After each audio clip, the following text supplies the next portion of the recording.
Now to get those hoses off, you got a spring-loaded clamp up here where it goes right into the crankcase area for that crankcase filter. You need to release that one, pull it back, and work the hose off. Now you also got a 10mm down here. Now both of these pipes have a bracket and they meet right here where that 10mm is. So take that 10mm off. Once we get that off, we'll get the crankcase hose off, and then this tube right here actually slides into the cooler, so there's nothing further back holding it. But there is a 10mm straight down that holds it in place. Now that 10mm we're going to take off of here is one of those 4 that actually hold the assembly down in place. Now on that coolant hose I mentioned, that is the 10mm I was telling you holds it down in place. Now it's kind of hard to get straight down on it because of that nipple in the way, but you can get to it. Just take your time, don't do any damage to that. Once you get that up, it just sits down on top of a nipple with an O-ring, just like it does where it goes into the Egr Cooler. So what I do is I like to spray some WD-40 up in here where the Egr Cooler is. Get it all lubed up good. Now I can't spray none right there because of the way it's positioned, but nonetheless I'll start walking it up and get it up. And make sure you still got a drain pan under the vehicle. You're going to want to put it under the turbo because there will be coolant coming out of this end of this pipe that comes out of this cooler. So you want to try to catch as much of that as you can. Alright, so with those hoses out of the way, now you're really getting to start to see what the Egr Cooler looks like. It's this whole assembly here. You can see these 2 straps that are made onto it. That's where the 4 bolts that go down are. Like I said, one's been removed for that coolant hose that went down on that nipple there. And what do we still got holding in place? We got this V-band clamp right here with that 11mm nut. We've also got a 10mm bolt here, 10mm bolt back there, and we've got a nut we're going to have to take off in a minute that holds the transmission dipstick tube in place. Once we get the nut off, get this tube out of the way, then we'll get the stud / bolt off, and then we're down to the 2 15mm on the rear. So let's go ahead and work on getting this nut off, get the bracket out of the way, and I'll get the rest of the tins off the front.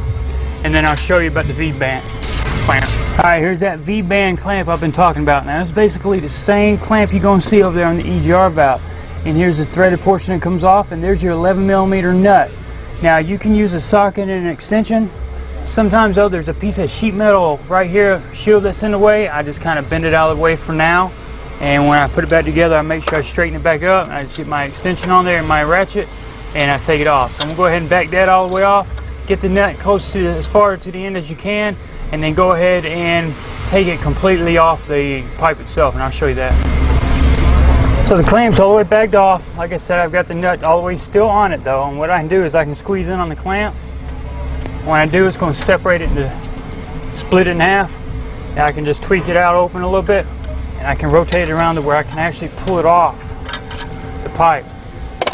And that's where there's a cone-shaped metal gasket. It's a fiber gasket. That's where that goes right there. And you also get it on the other end where the Egr is. That's the same gasket you'll see. So now all we got to do is move on to the 2 15mm at the rear of the cooler.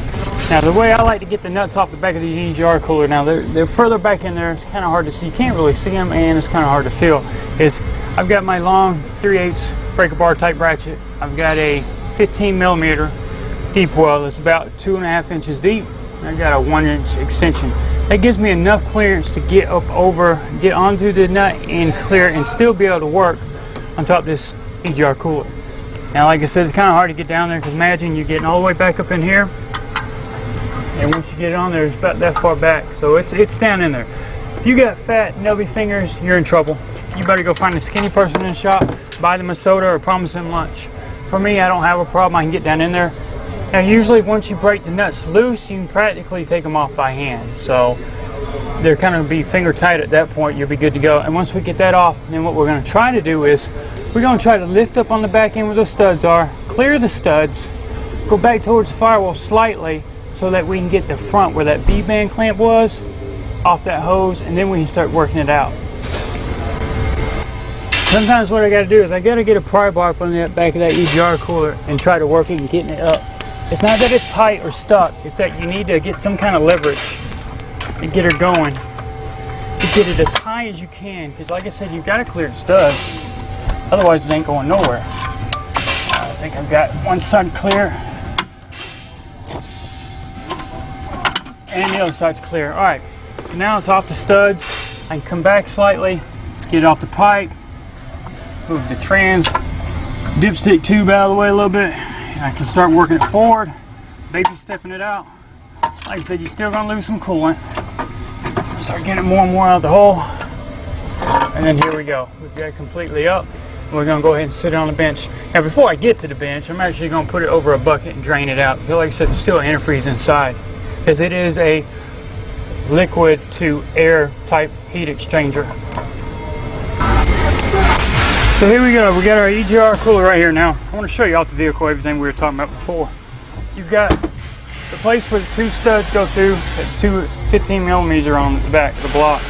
You've got a total of your 4 10 millimeters. Of course, this is the one that had the stud on it where the transmission dipstick went. This is the tube that the heater hose pipe would go on that went over, crossed over, and went into that nipple on the side. Of course, you got the front one right here, coolant hose that we pulled off once we got the bolts out of the way. And then this is where that V-band clamp went with that cone-shaped composite type gasket that's going back in its place. Now the gasket for the back here is actually multi-layered steel, about 3-4 layers that get sandwiched together and form a very tight seal. So now what we're going to do is time to add the fluid. As you see, I've already got the Egr valve over here soaking. Now I like to put a socket up under here. Now if you got some rubber plugs you can put in the end of here, great. I don't have anything that really fits perfectly, you know, tight enough for what I want. So what I do is put me a socket up here, and I can adjust the height as I go what I want. And you just get your Egr system cleaner fluid and start pouring it in. Now you keep adding until you finally start seeing some come out the other end here. Or just keep adding until finally we get to the level. Now what I like to do, the least amount of time I let it soak is probably 2 hours. I'd love to get a good 4 hour soak on it. That's me. Once I'm done, I will drain all this fluid out of here. I will take it up back, get a hose. I will insert the hose into both cavities, keep flushing in and out. And you'll be flushing it, it'll be clear for a second, then you'll turn the hose and you'll see black ash come out. So keep doing it until you finally don't get no more of the cleaner come out as far as the bubbles, and you don't see any more ash coming out. And that's the same thing on that Egr valve. You're just going to do it till you don't have any more cleaner in there and everything looks good.